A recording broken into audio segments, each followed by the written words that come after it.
Welcome to the LANCave, where we're living as nerds. I'm Patrick, hanging out here with Owen. Hello. We are talking gaming, video games, all things that are gaming, I guess. You want to talk some D&D? I'll talk D&D, I don't care. Nerd stuff, pop culture a little bit, and a lot of Star Wars lately, so we're happy about that. I mean, you could probably put D&D in the gaming sphere. I mean, half every, RPG mechanic, you could argue, is based off of the D&D system. Of course, Gygax came up with all of this. So even the archetypes within RPGs, if you're not using stat blocks, you're using archetypes that he came up with. So yeah, it's good stuff. Anyways, we're talking gaming news. We are coming up on the end of the year, so some things are slowing down. We're hitting a rumor mill, as it were. We try to make sure we differentiate that when we tell you about these things. We don't want to just spread false info. But it was tough this week because everything, I always scour the news for us, and I use 4 or 5 different websites, and literally the first 15 posts on every website was Black Friday sale. So it was Black Friday, Black Friday, which, by the way, get an Xbox One digital edition for $149. If you need a console, just get that. And I honestly pay $9.99 for Game Pass. Yeah, I literally explained Game Pass to somebody today, and he was like, "Oh, well, that's actually cool." I was like, because he's like, "I only play a few games a year," but I was like, "It's the cost of 2 games. Yeah, it's $120 per year, and you get to play those new games that are put out on there, plus a lot of really great games." I almost said classics. They're not classics. They're recent gen or previous gen in some cases that are really, really good. But tons of Xbox One games on there. Is over 200 now or something like that. But I'm really hoping that when PS5 launches next year, that PS Now starts incorporating a bunch of the PS4 catalog as part of their deal. They already do it with PS3, and so since it's going to be backwards compatible, making PS Now that much better with basically just be hey, here's every single exclusive from PS4 you can do it on PS5 right now. Yeah, and there's a lot that could be done, and also in addition to that, sorry, I was working on I was going to prepare a scene on the fly, but apparently I don't have the sources I wanted to play on there. But I want to talk about what we've been playing this week, because both of us are playing similar things. You finished Jedi Fallen Order though. I did. Yeah, and thoughts, non-spoilery, obviously, but the end of the, I don't know. Have you beaten it yet? I've not beaten it. I think I'm halfway through. I'm loving it. I got a little bit of feels during again, I don't want to reveal anything, but a certain story point happened, and I'm like, oh, that's the reason I've been, not thinking so and so was truthful. I mean, if you've played the beginning of the game, you kind of know what I'm talking about.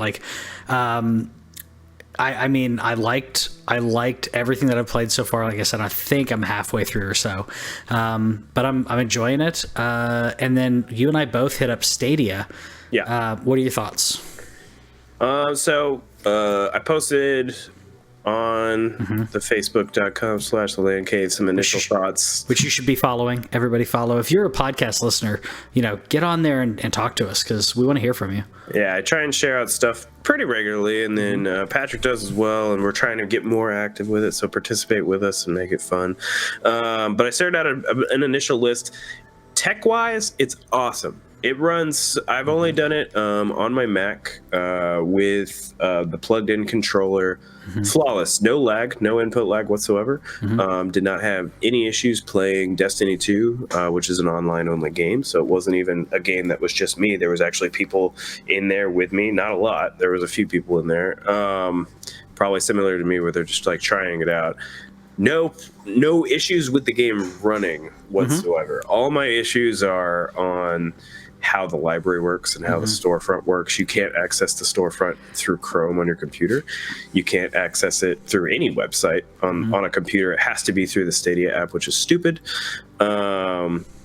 The setup has to go through the Stadia app, which I also I get it from the controller standpoint, because it's using that as a thing to link your controller to whatever you're using. But the fact that I had to sign up on the app, the fact that I can't use my Chrome browser and just go to stadia.google.com, if you do that, all you can see is your library. I'm like, why can't I see my library but not the storefront? The games are too expensive. They revealed next month's games, by the way. I don't know if you saw that. I didn't. One of them is Farm Simulator, which I'm actually kind of interested in. I'm too. And then Tomb Raider Definitive Edition, which you could buy right now for $9.99. I'm like, why are you... Give me something else. Like, don't give me something that I could buy right now. And it's... How old is Tomb Raider Definitive Edition? Like, it's a great game. It's a fantastic game. Is it 5 years old? Yeah, it's a fantastic. But we're talking 2 gens ago. I played that game on 360. Oh, okay, yeah. It's that old, so it's just no. Somebody in the comments, did I buy a Stadia? Yes, me and Patrick both bought Stadias. We did. We're tech nerds. In addition to, it's not that we just have extreme amount of money to throw out, but we both looked at it as a. Oh, sorry. Let me throw over to Vanna White here. Yeah, I got mine somewhere. Founders Edition. I looked at it to say, okay, well, I get to. Oh, sorry, up there, right behind your head. Yeah, so we both kind of looked at it as, well, if we get the Founders Edition, we get a Chromecast Ultra, we get the controller, try it out, see what happens. Worst case scenario, we got a Chromecast Ultra, and neither one of us have decided to like throw in money on the games yet. Nope. Because the games are too expensive, and we both were discussing, especially being founders of something that's very new, and I only say founders because that's what they're calling us, but these early adopters need a good amount of games to try to tell people about. I mean, we're going to be evangelical. I mean, we obviously have a podcast about this kind of stuff, but people are asking me. Yeah, I'm ready to try out like tons of stuff, and I will talk about how great it is. I played Destiny 2. I've not played anything else.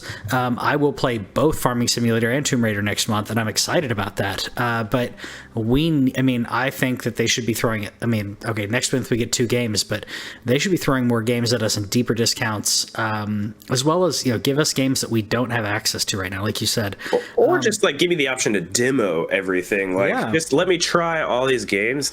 But I left the prime example in my post about they were offering me Assassin's Creed Odyssey, which is a fantastic game. One, they gave that game to me for free last year when I beta tested Stadia. Why can't I link my Ubisoft account? But that's neither here nor there. I understand. But their Ultimate Edition, which is the season books, where I can get that on PSN right now for half that, $25. Yeah. You can also get the Assassin's Creed Odyssey and Origins. Like, you can get the 2-pack for $40. Yeah. So yeah, the prices are unreasonable. The only one that I would agree at the price on is Red Dead, because Red Dead did just come to PC. Absolutely. That has an equivalency, but all these others don't have an equivalency, or the equivalency is half the price. It's digital. We should, a demo reason, just to say, like, Steam can do that too, where you can time someone and say, let's give them an hour, let's give them 2 hours, whatever it is. Try it out. If you don't like it, lock us out until I purchase it. That's fine. That way I could try these games and figure out, is it a game that I like? And as a early adopter, just testing them out, because that was the biggest thing that people asked, did you buy it? And what is it like? Is it any good? It didn't even say what's it like. They were like, did it work? Yeah. Seriously, did it work? I'm like, yeah, it worked. The tech is great. The tech's great. I don't like having to wire into my PC. I think that's dumb. They'll figure that out, though. Yeah, I didn't mind that because I'm already sitting here anyway. Like I'm sitting in front of a TV. You can go wireless on your Chromecast. But I wanted to do it on the Mac because I actually think that something like Stadia, or in the future xCloud, that is if you're a Mac user, even if you have a MacBook Air, you can't play video games on a Mac. You can play Apple Arcade, which is fine. Yeah. But you can play AAA games on the Mac, which is why I specifically did it, and it ran perfect. And Chromebook. So Whitney's using a Chromebook, which she really likes. I'm happy she adopted it, because it does exactly what she needs to do. I like it. Yeah, people give it a bad rap, but I'm like, look, it depends on what you're wanting to do with it.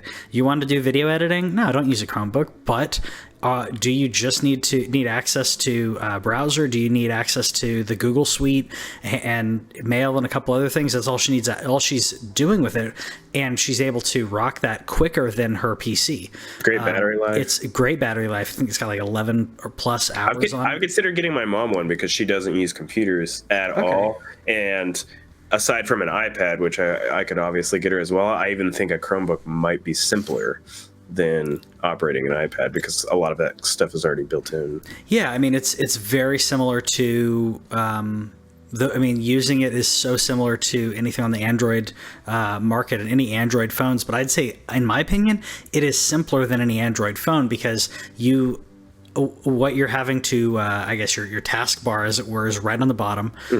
Anything you want to do, you just do, and you don't have to worry about managing where on the phone it's hidden from you. It's like she can look and see like, oh, I've got 6 things running. I can click on any of them, or I can get rid of any of them. I think it's more straightforward than a phone, and it needs to be. I mean, for what it is. Anyways, we'll get off talking about this, but like, I think it's great. I think that the question is, moving forward, who is going to be the leader when it comes to streaming? Stadia is doing this without a box. They're not the first to do this. They're the first to do it without a box, a console, if you will. So it's interesting. It's gonna be interesting. Yeah. I want to love it. It works great. I want to shout it from the rooftops how great it works, but the fact that that Destiny 2 is literally the only thing I want to play right now, and that's because it came with my Founders Edition, that's a problem. And so I'm definitely ready to try out some Farming Simulator. Heck yeah, and we only got a couple days to wait for that, so I'm cool with that. What I can't wait for, other than Farming Simulator, is Final Fantasy VII Remake. We're so excited. This is one of our most anticipated games, even if it's a remake / it's not even a remaster, just straight up remake. It's a remake. So as Owen noted here, obvious, but they're already working on Final Fantasy VII Part 2 because this is coming in parts, which I'm fine with as long as I'm getting a decent sized game. We've talked about that in the past. As long as I'm getting a decent length and decent story in the first part, I'm fine with that. Final Fantasy 13, which I didn't like the mechanics of, the story in 3 parts did well. In this case, they're basically telling people this is coming in 3 parts, though the packaging and the way they're marketing the first part does not say part 1. That's my only complaint. Yeah, I don't care. I mean, we went over that before. Yeah. It's whatever. I think that it'll be like remake and then remake part 2, or they might even do like colon and then like another Beyond Midgar or something. Whatever they have. They continue to stress that this is a complete experience, which I am fine with. It looks too amazing to be mad at it.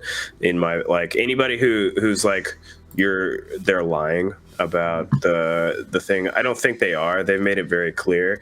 They only, like, if somebody new was to come in and say, I've never heard of Final Fantasy VII, I'm going to pick up this game, they've made it clear that it is going to be a complete game that is going to have a part 2 sequel. Like, the story is not over. Just like, with movies and anything else, you can have an end point. The only people I think that have any problem with it are people that played it 20 years ago. Yeah. And you and I are sitting here saying we got no problem with it. I'm excited. It looks amazing. It looks like it's going to play amazingly. Looking at the gameplay, I like the different modes that they're putting in there. I don't think I could get spoiled on this. We know the story. I don't think they're changing story. They're adding bosses and stuff. I'm fine with that. But yeah, they're already working on part 2. Good. I'm curious. I would like this to be about a year in between, if they can. I think that's good pacing. I think more than that, it may be a little hard. If they can manage that, that'd be great. If they can manage it, I think it'd be great. What I assumed was that they were already kind of staging that. Obviously, not all of the assets will be the same, but a good amount of the assets will be reused. So I think that there's a chance we could get this at a year or so in between. I think there's going to be enough money in it, especially if the first one gets launched. So it's good stuff. I'm really curious about the engine they're using. If they had to build an engine from scratch to do it, or if they're using like something that like Square had. I don't know if Square has a proprietary engine or not, but hopefully maybe they're using Final Fantasy 15's engine, which was great and has a lot of room to work with. So I wonder, I don't know, but you're right. If they could do 1 year at a time, that's fine. I bet it's going to be more like 2 or 3. But I hope it's every year. If you're doing, say, 3 parts, that means you're only having to do it 3 times, which means really you're only having to do 2 follow-ups. Remember the good old days when we got 7, 8, and 9 within 4 years of each other? Yeah, that's it. It can be done. It can be done. I don't want crunch though. No. So obviously we're kind of walking a tightrope at that point. I'm not going to act like I have morals when it comes to crunch. Companies are going to do what they're going to do. Yeah. That's true. That's true. I think we've all been under in large companies where we understand that kind of push, and yeah, I get it. I don't want them to. I don't want to condone and pay money to, to pay with my dollar, vote with my dollar or whatever. I'd vote for my dollar with my dollar. Sorry, I'd vote with my dollar on some Tony Hawk though. Yeah. So there's a rumor we're getting some remakes. This is a rumor. Rumor, please. For Tony Hawk's Pro Skater. So Pro Skater 2 is my favorite. I couldn't find a good trailer on here, so this is 5. I don't think they're going to remake this one, but not this soon. But yeah, 5 sucked. 2 was my favorite, but Absolutely. Again, rumors. But that could be an easy sell. There's so many people who would buy it. 2 is how I discovered Rage Against the Machine. Oh, really? Guerrilla Radio, baby. That's some good stuff. Man, that soundtrack is so good. Amazing. Iconic. Well, it's funny because I was actually, as I was searching for Tony Hawk Pro Skater, like I type in Tony Hawk Pro Skater into YouTube because I wanted to find a source video, and it was soundtrack. It was 2 soundtrack, 3 soundtrack, whatever it was, because the soundtracks of these games were so great. I remember playing on PlayStation, and just like I played it on PC and played it on PlayStation, and I liked the PC better, but I don't know. There's something cool about huddling around with your friends around a console. Something cool about that you don't get as much with a PC unless you do a LAN party or something. Yeah, no, those days are long gone. But I played this game virtually by myself. It's just that was where. This is before I started going to public school, and this is one of my first exposures to rock and roll. Because there wasn't a lot of music going on in my house, so I got Tony Hawk's Pro Skater 2 on PlayStation, started listening to this music, and kind of discovered rock through THPS2. So if they remake that, they could add a new soundtrack, or they could hopefully get the original. I don't care, but I'm down. If you just put that game in today's graphics, it's been long enough, and the game functioned well enough as it was. Like it's not like squares kickflip, triangles grind, circles is grabs. Like I still remember all that. Yeah, and I don't think you need to change that. Skate is a superior game, but I don't care. Skate is like Forza though. I mean, it's so realistic. I don't need realism on this. I want stupid, ridiculous things. I like kart racing. That's the arcade style of it. I didn't even think about your lack of exposure to modern rock, as it were, during that. So it's good stuff. I would say I don't want a new soundtrack unless they're grabbing stuff from that time. Yeah. I'd be okay with it because old school Sugar Ray is on there, like not poppy Sugar Ray, but like old school Sugar Ray stuff was on there and other things. As long as they're grabbing stuff from that time period, I'm fine with it because I don't want to like Billie Eilish and stuff like that in Tony Hawk. Don't do that. Don't do that. I think I might be the only 30-plus-year-old that doesn't have a problem with Billie Eilish. All right, my problem with Billie Eilish, I'll go on a real quick tangent. My problem is all around her brother and not her. That's all I'll say. Okay. If you know what I'm talking about, he writes, produces, tells her what to do, and then she's just like, okay, and his studio connections is what got her involved. So. Bringing in that money, man. I'm pretty sure he's probably not complaining. Okay, but see, the Carpenters did this 40 years ago, but people knew, they're a team, they're a partnership. Karen sings, her brother, I don't remember her brother's name. He writes all the music, he does all the orchestration, and she just sings, and she played drums. But this, it's like everyone talks about Billy, and no one talks about Finn. And Finn's like the mastermind behind all of this, and he doesn't want the spotlight because he wants her to be his puppet, and I think that's just weird. They're making that money though. I agree. Cyberpunk's gonna make some money too. It's gonna make a lot of money. I don't know why it didn't queue up here, but Cyberpunk's gonna make some money. And the news here is probably not gonna be ported to PS5 at launch. Owen's note here saying, I don't understand this when the console is backwards compatible. I understand it. I just don't understand why it's news. Sure. I think that what this may mean is that the way that compatibility works is not as seamless as we want it to be.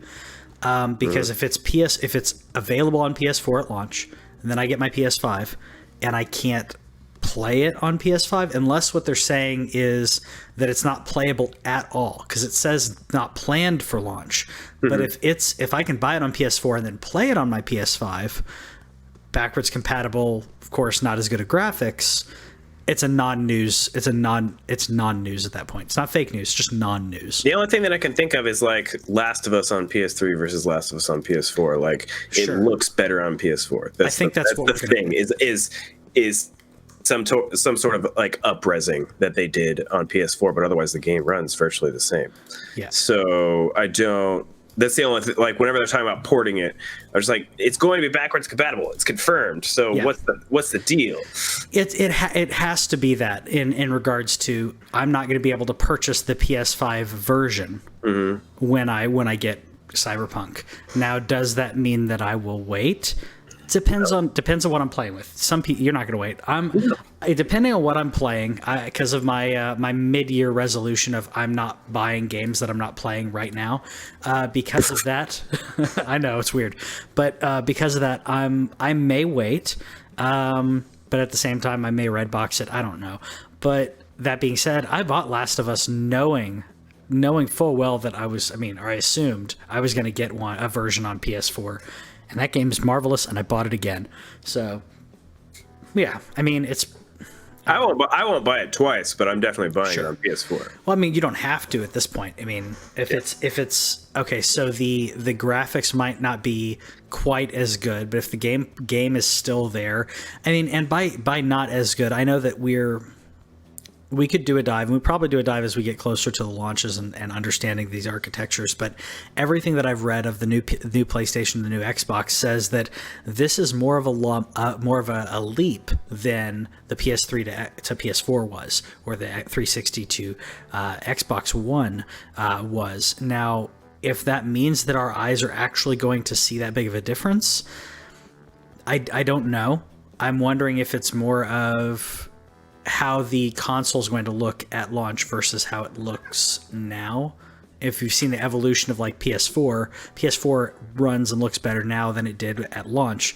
Either way, either way, I'm still gonna get my PS5. It's just a question of what I'm buying on it.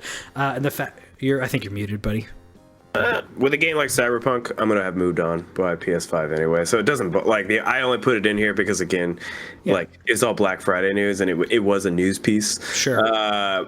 Because again, they're not the first person to talk about like porting, but that's the most interesting aspect of me is what do people mean by porting? What am I getting out of a ported version of Cyberpunk versus the backwards compatible version?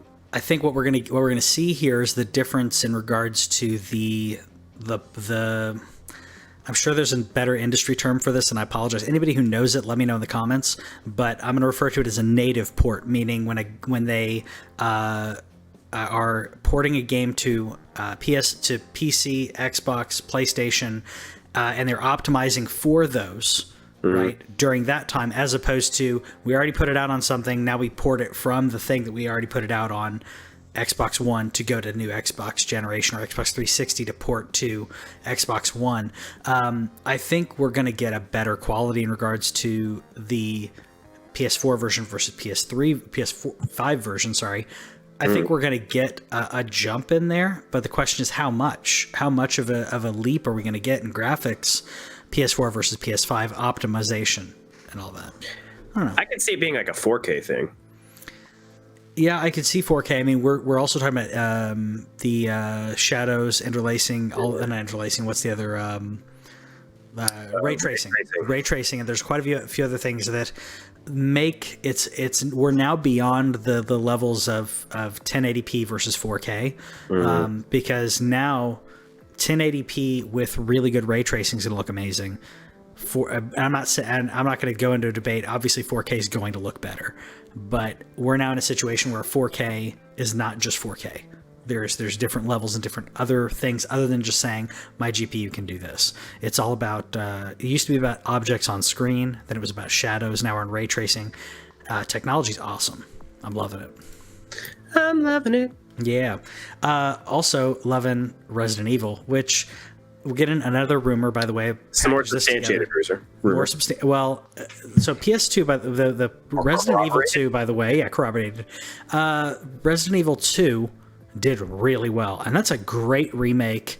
You can buy it for $120 right now on PSN. If you have not played, if you've played this game, you need to grab this remake because it is great. They fixed a lot of the problems that aged Resident Evil 2 that made it hard to play and that make it hard to go play retro games after you're used to these recent ones.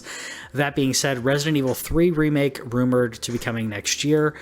This is one of my least favorite games, and I love Resident Evil. I don't like Nemesis. I thought 3 was okay, but I actually, you know what? I will say I liked Nemesis better than I liked Resident Evil 4. So, yeah, I'll fight some people on that. But that's more about stylistic though. Resident Evil 4 is a good game, but it changed the dynamic to be more action. 4 is not as bad as 5. 4 is a lot of people's favorite. 4 is good. I think 3 and 4 are different, but they're both good. 5 I really hated. It made it more actiony. They ruined, in my opinion, the horror elements of it. But yeah, I'm okay with that. Yeah, I would say. And there's an interesting story, by the way. Resident Evil 3 wasn't actually Resident Evil 3. It was actually going to be a side game, and then they switched the names. 6 is the one that everybody hates, right? Yeah, so 6 is like, let's make a first-person shooter, kind of, or no, straight-up action. Then there's a first-person shooter one that I didn't even touch. But yeah, 6 is like over the think Saints Row 3 levels of over-the-topness with zombies. It's like, no, I don't. I was going to say, I like Saints Row, though, but I probably would like it with Resident Evil. But Saints Row 4 was a good game. No, it was a good game. But I mean, it's like you just took the property that is good for a reason, and you switched it up. You didn't have competition. And then 7 brought it home. 7 in so many ways. I know it's not. What's that? I feel like 7 is where they realize that they need to respect their IP. Yeah, they did. And 7... If you're a horror fan, 7 is great. 7 took what's really good about Resident Evil and what was really good about other horror genre games that were not zombies and kind of put it together. Because there's a lot of it that's not a walking simulator, but there's a lot of it that you're just like, I'm walking around halls. There's hardly any combat in the game. And when you are in combat, you should be running.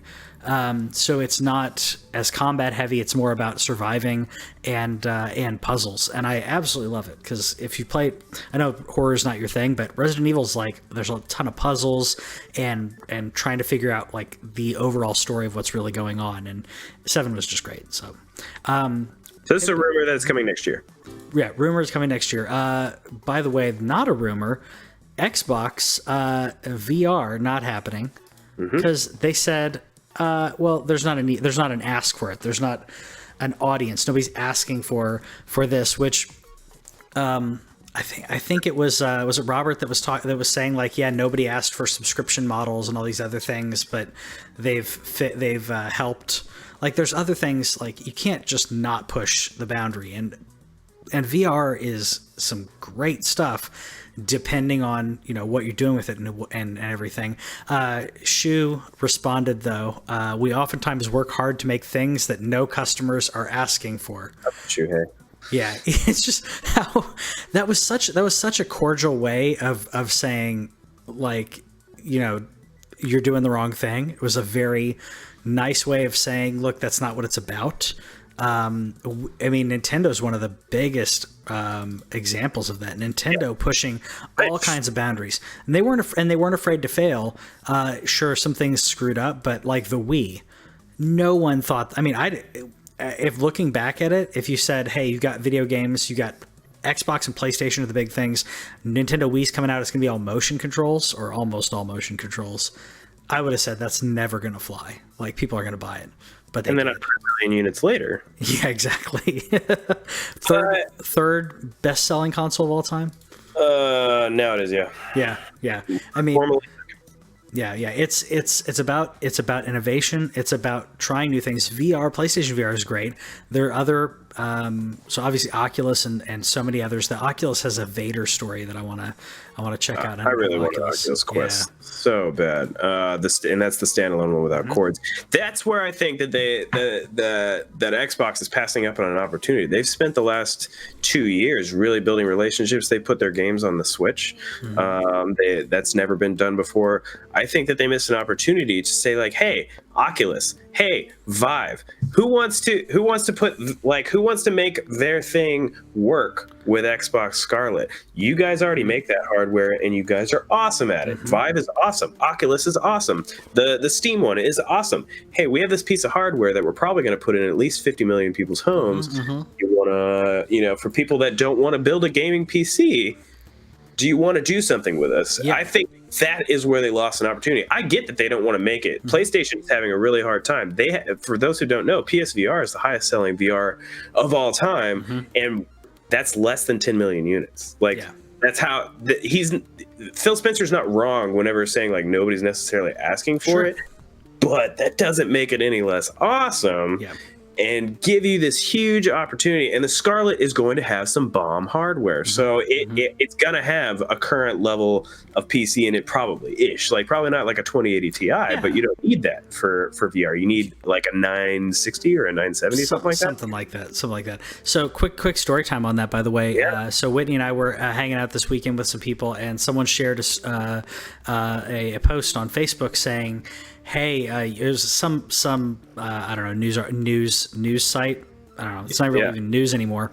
But they were like, you can go to this Airbnb and train like a Jedi. And I was like, oh man, that'd be amazing. I was thinking like they're going to teach you lightsaber stuff, and it's no, you go there and he's got he has a flight simulation like X-Wing kind of thing in VR, and he has a Jedi like thing in VR. I don't know what game it is or what system he's doing, but he's like charging people $25-$30 a person to come over and do that. And I my response was, well, like VR is accessible, people can get it. And Whitney literally turned to me immediately and said, who do we know that has VR? Like, we do. First of all, we do. It's in the closet because like it's like messy. So like if it's not out there, she doesn't think about it. But Beat Saber, dude. Yeah, exactly. That's what I was thinking. So I was like, well, we do. And then she was like, okay, but is this stuff on there? And I was thinking, okay, well, it sounds like they're doing stuff on PC. And she said, well, do we know anybody who even has that? I don't know. I know one person, and they're in Texas, who has a rig and VR on a PC. Yeah. But other than that, I just know a few people with PSVR. Like the reason that I said it's corroborating to what you're talking about. PlayStation VR is the biggest seller, and even then, it's not a ton of units. I like my PSVR. I should have her try some Beat Saber because I like VR. I had it in up at the entertainment center, and I put it up in the box because it was just sitting on the entertainment center messy, and because it's not cordless, I couldn't easily just like, let me take the headset and put it in the other room or put it away. There's cords and stuff everywhere. So we'll say what's also available to you. There is a Star Wars Battlefront VR, which is an X-Wing thing, and that is on PSVR. So if you wanted to get that as well, if you wanted some Star Wars experience, I imagine he's doing the Battlefront 2 one. There's also the Vader one, which is on Oculus. Yeah, he's probably doing a little bit of both. I don't know. Which I would do Beat Saber like that. That's apparently Beat Saber is also a really good workout. It's fun, and again, going into my my elder millennial rant of arcades not being arcades anymore. Beat Saber we were at a main event recently, and Beat Saber, there was like a line of people to play Beat Saber. At the main event, and I was again thinking like these are accessible at home. Or you could play it here. I think that I'd say a quarter of the games at main event were what I would consider arcade games, and the others were all about tickets, or they were, essentially phone games. So it's the world with home consoles. Yeah, exactly. So just stay at home and play some serious games, play some good stuff. Yeah. So, anyways, let us know what you think about that news in the comments, and we'll see you later. Like, share, and subscribe. Yeah.